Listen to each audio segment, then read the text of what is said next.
如果你有鼻敏感、手腳冰冷、經痛、關節冷痛呢啲問題，而每年冬天都特別辛苦嘅話呢，冇錯啦，呢個好可能就係冬病啦。大家好，我係寶雲中醫賴醫師，今日我要話你知，一年只有一次，錯過就要等下一年嘅黃金治療機會，就係39天灸。究竟乜嘢係冬病？首先我要糾正一個好常見嘅誤解，冬病絕對唔係冬天先會發作嘅病咁簡單。中醫角度睇呢，冬病其實係指一啲因為體質虛寒、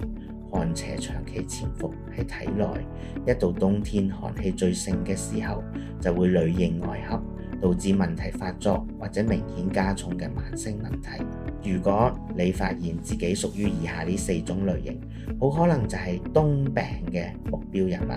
第一類，呼吸道脆弱。如果你係鼻敏感嘅、氣管敏感嘅，或者成日都容易感冒嘅人，一轉天氣就打乞嗤打到停唔到呢，會發現朝早起身嘅時候呢會特別嚴重嘅。第二類呢，寒冰掌，呢類人士呢，手腳多數凍到瞓唔着，就算着咗襪都係凍冰冰，成日覺得自己血氣不足嘅。第三類，經痛困擾，女士就會有月事不順啦，特別嗰幾日可能會痛到捲埋一嚿，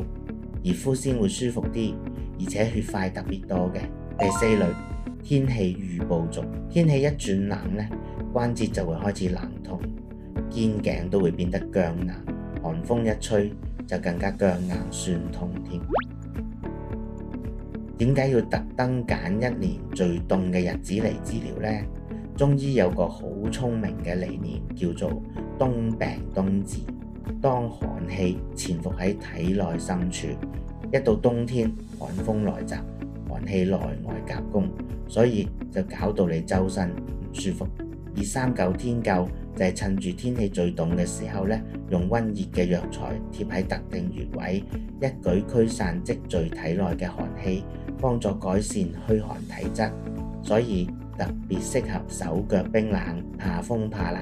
氣血循環差嘅人嘅。同時39天灸可以預防冬病復發，有效預防氣喘、鼻炎、關節痛等等呢類冬季好發疾病，增強抗病能力，鞏固人體陽氣，將寒氣嘅根斷尾，為來年健康建立一個良好基礎。39天灸嘅治療好簡單，我哋會根據你嘅體質同問題揀選最適合嘅穴位，貼上特製嘅39藥貼，過程大概30分鐘，之後記得按返醫師指示護理同戒口幾日就可以啦。寒冬唔一定要忍，由今年開始同冬病講拜拜，最後放埋2025年嘅39天灸日程喺度俾大家記低佢，唔好錯過1年1度嘅驅散寒邪黃金期啦。如果想學更多中醫智慧，記得追蹤我哋 YouTube channel 啦。我哋下集再見。